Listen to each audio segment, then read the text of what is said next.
Hola, ¿qué tal? Soy Francisco Poblete, kinesiólogo y magíster en educación. Lo que vamos a ver hoy día es las teorías del aprendizaje en la educación clínica, principalmente las teorías que más se han caracterizado, ¿no es cierto?, y aportado en el último tiempo, y luego vamos a ir viendo cuáles son las nuevas, ¿no es cierto?, que implican o tienen cierta implicancia en el ámbito clínico. Estas son el aprendizaje del adulto, aprendizaje situado, aprendizaje experiencial, aprendizaje cognitivo-social.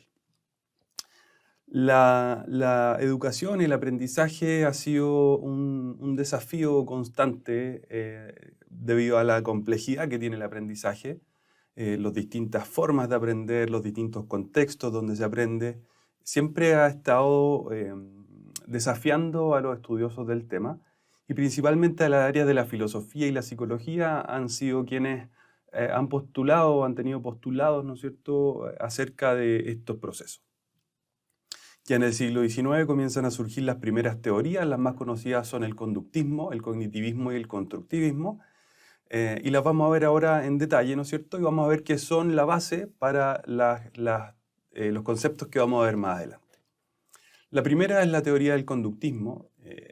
El autor más reconocido, digamos, es John Watson, y dice que el aprendizaje es un cambio en el comportamiento observable de un individuo causado por la adquisición, refuerzo y aplicación de asociaciones entre los estímulos del ambiente y las respuestas observables del individuo.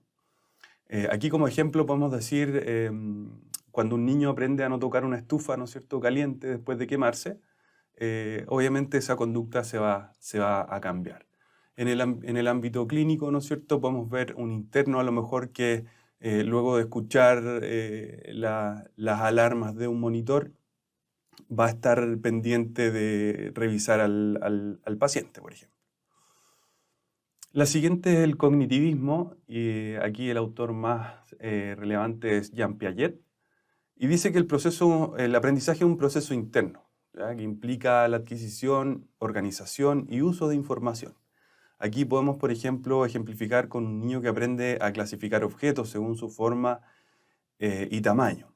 ¿Ya? En este proceso interno, en un estudiante de quinto año podemos decir que es cuando, por ejemplo, aprende a hacer una evaluación de manera ordenada, ¿verdad? Aquí el estudiante está teniendo un proceso de adquisición y organización en el uso de esta información.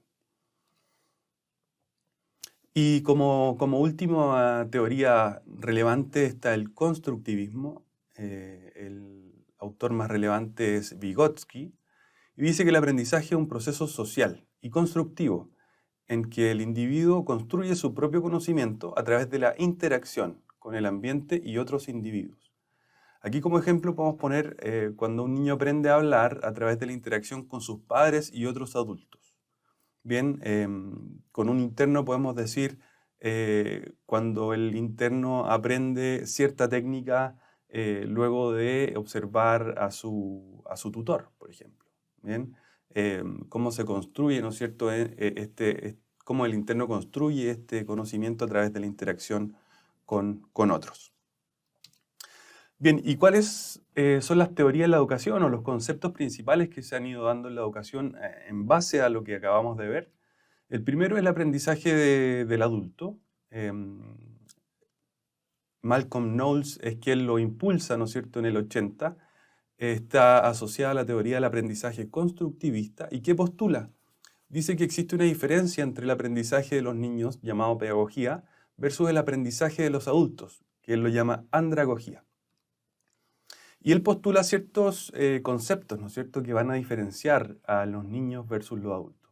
Lo primero que dice es que hay un tema de autoconcepto del aprendiz. Los adultos son más responsables de sus decisiones, por lo tanto, de sus aprendizajes. Por lo tanto, si bien los adultos son dependientes de alguna manera de sus tutores, de sus guías, tienen una tendencia mayormente a la autonomía, ¿bien?, a la autonomía de sus aprendizajes. Hay otro concepto que tiene que ver con el rol de la experiencia del aprendiz. Tenemos un adulto que obviamente ya ha tenido experiencias de vida, ha tenido experiencias en el ámbito, ¿no es cierto?, en el que está aprendiendo, por lo tanto favorecen los procesos de aprendizaje que pueden comenzar desde ya una experiencia mayor. Los siguientes son las necesidades de saber, la disposición para aprender y la orientación al aprendizaje, que tienen que ver con cómo los adultos, por esta necesidad de resolver problemas, ¿no es cierto?, del día a día, laborales o los internos en sus aprendizajes, cuando ya toman conciencia de que se van a convertir en profesionales, tienen estas ganas de aprender, ¿no es cierto?, ganas de aprender, ir completando estos aprendizajes que aún no se han completado para poder seguir avanzando en sus etapas de escalones de aprendizaje. Y por lo mismo, ¿no es cierto?, se identifica que existe una mayor motivación, porque en el fondo se dice que los estudiantes que son adultos aprenden porque quieren aprender y no están sometidos, ¿no es cierto?, a un esquema de aprendizaje como lo podría ser el colegio, por ejemplo. Ahora, ¿cómo se aplica este aprendizaje del adulto en el campo clínico? Primero, lo que se tendría que hacer es involucrar a los estudiantes en la toma de decisiones, conversar acerca de sus expectativas y objetivos. Bien, es importante tener una reunión al inicio del internado, en la rotativa del internado cuando comienza la práctica, para determinar, identificar cuáles son las expectativas y los objetivos de los estudiantes. De esta manera motivar la autonomía. Bien, es importante que nosotros, los guías, los tutores, estemos motivando constantemente la autonomía del aprendizaje porque va a ser, ¿no es cierto?, lo que va a determinar la calidad de profesional en adelante.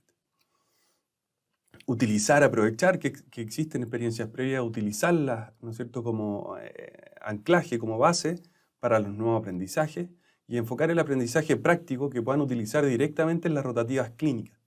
Los estudiantes necesitan, ¿no es cierto?, aprender a resolver los problemas prácticos que se les van suscitando durante su práctica, durante su rotativa. Por lo tanto, es necesario orientar, ¿no es cierto?, en los aprendizajes hacia allá.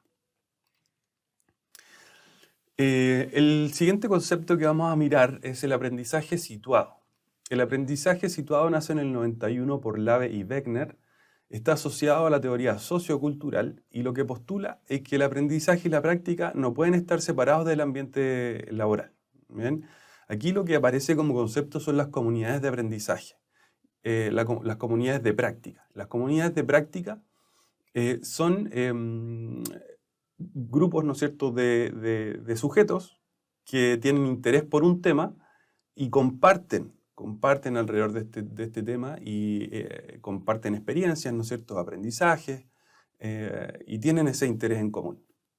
Bien, pensemos todo lo que podemos realizar en nuestros trabajos, de repente conversaciones con uno, con dos o con más personas, ¿no es cierto?, colegas, que podemos compartir ciertas situaciones, comentar ciertas situaciones y uno obviamente va tomando esos aprendizajes, esas experiencias que van a ir moldeando, ¿no es cierto?, nuestro conocimiento.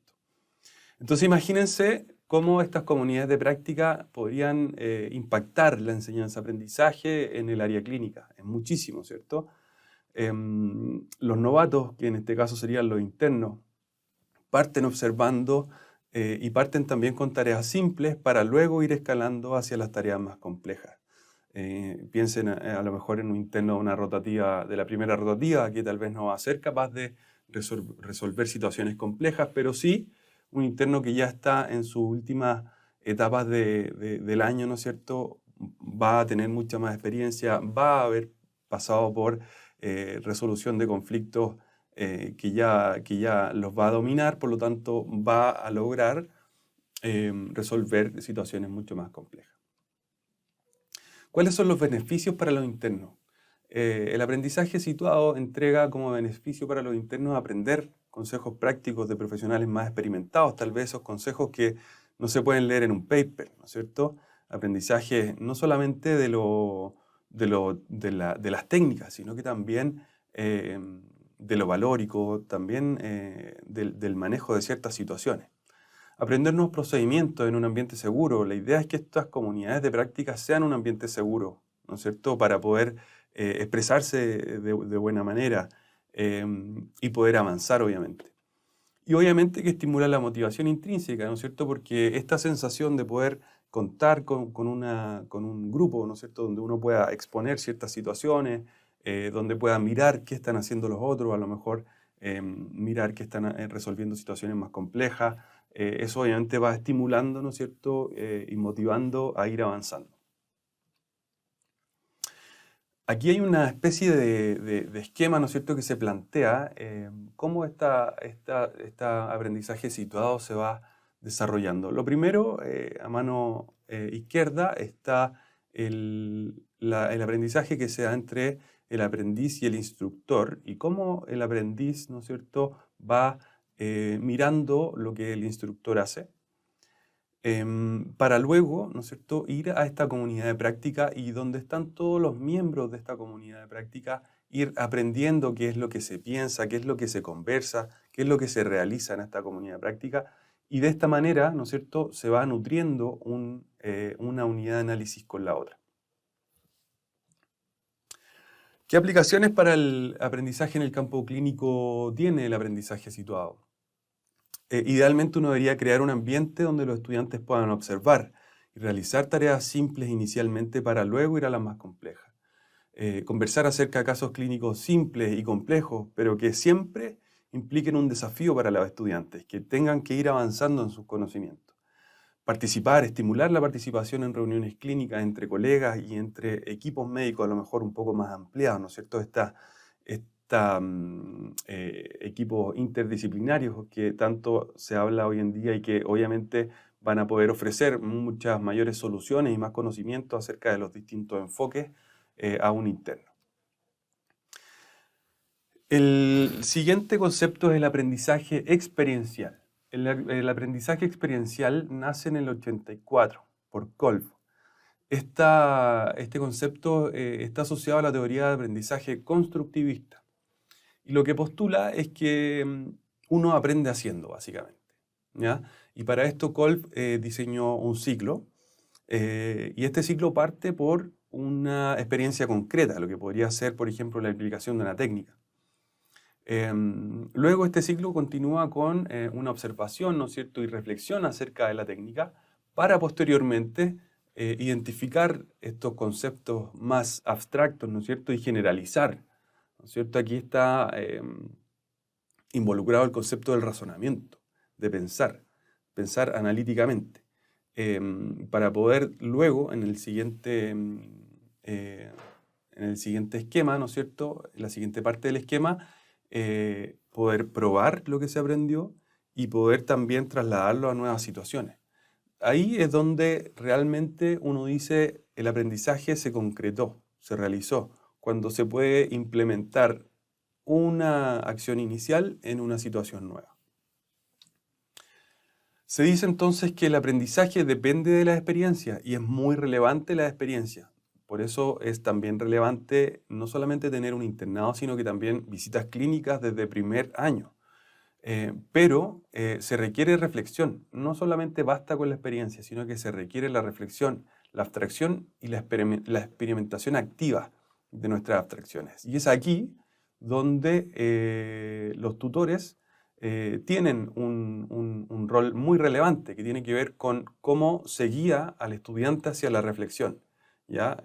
Los tutores son quienes tienen la capacidad de identificar qué es lo relevante de cada acción. Por lo tanto, tienen la responsabilidad, ¿no es cierto?, de guiar al estudiante hacia esa reflexión una vez que ya se haya tenido la experimentación. ¿Cuáles son las aplicaciones para el aprendizaje en el campo clínico? Obviamente que la idea es que se diseñen actividades que involucren cada una de las partes del ciclo que vimos.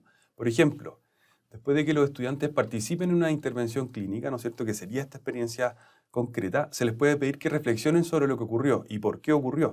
Esta sería la observación reflexiva.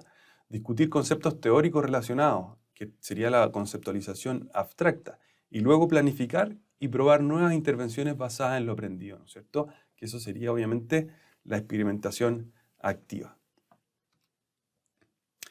La siguiente y última concepto, que esto ya es una teoría, ¿no es cierto?, que se plantea es la teoría del aprendizaje cognitivo-social. Y la teoría del aprendizaje cognitivo-social lo plantea Bandura en el 86 y está asociada a la teoría de aprendizaje constructivista. Ahora, ¿qué es lo que postula? Lo que postula es que el aprendizaje se realiza a través de la observación, la imitación y el modelado de comportamientos. Bandura plantea una triada que se conecta de alguna manera, ¿no es cierto?, que tiene que ver con los factores personales, la conducta y los factores ambientales. Si lo llevamos al ámbito del aprendizaje clínico, los factores personales son los factores del estudiante, ¿no es cierto?, las motivaciones, las barreras, los problemas, las situaciones personales, etc. Las conductas son las actividades de aprendizaje, que generalmente son las que plantean los tutores, ¿no es cierto? Y el ambiente de aprendizaje es todo lo que pudiera estar impactando en el ambiente clínico sobre los aprendizajes de los estudiantes. Aquí hay un tema relevante porque los ambientes de aprendizaje se ha visto que impactan mucho sobre los rendimientos académicos de los estudiantes. Por lo tanto, en el último tiempo se ha estudiado y se ha identificado la necesidad de generar buenos ambientes de aprendizaje, ¿ya? Ambientes de aprendizaje donde se pueda reflexionar, que sean ambientes seguros. Entonces deberíamos tender hacia un buen ambiente de aprendizaje para favorecer los desarrollos y los logros académicos de los estudiantes. Bien, entonces, estos tres factores van interactuando y finalmente van a delimitar o van a generar un proceso de aprendizaje final en los estudiantes. O sea, los estudiantes no solamente van a estar lidiando una manera de decirlo, ¿no es cierto?, como con sus propios factores, sino que también hay factores externos como la conducta y los factores ambientales que van a estar impactando sobre sus aprendizajes.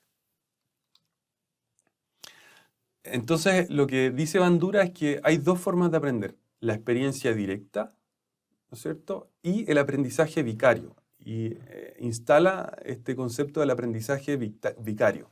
El aprendizaje vicario tiene relación con cómo los estudiantes aprenden al observar cómo actúan otros, ¿ya? Y estos otros principalmente son sus tutores, los otros kinesiólogos, ¿no es cierto?, en este caso, y el resto del equipo.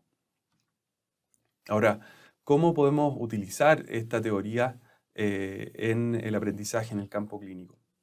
Primero, obviamente mostrar, ¿no es cierto?, a los estudiantes la realización correcta de los procedimientos, porque acuérdense que los estudiantes van a imitar la forma de realizar los procedimientos que ustedes tengan. Favorecer los buenos ambientes de aprendizaje, por lo que hablábamos recientemente. Considerar que los estudiantes aprenden conductas, valores y ética de sus tutores. O sea, no solamente van a aprender cómo realizar un procedimiento, sino que también van a mirarlos, lo van a estar mirando, cómo se relacionan con sus pares, cómo se relacionan con los pacientes, con los familiares de los pacientes, cuáles son, en qué basan sus decisiones, etcétera, etcétera. O sea, los estudiantes, sobre todo en el internado, están viendo la realidad, ¿ya? Que de alguna manera de primero a cuarto no la ven tanto. O sea, son instancias de visitas clínicas donde la pueden mirar, pero en el internado están mirando la realidad in situ, por lo tanto van a estar aprendiendo cómo moverse en esa realidad. Y esa forma de moverse la van a aprender de los tutores. Bien, espero que esta clase sea de mucha utilidad para ustedes. Las teorías del aprendizaje tienen mucho que aportarnos en los procesos de aprendizaje. Por lo tanto, es interesante que puedan mirarlas, repensarlas y repasar cuáles son los conceptos que ustedes están utilizando en los procesos de aprendizaje de sus estudiantes.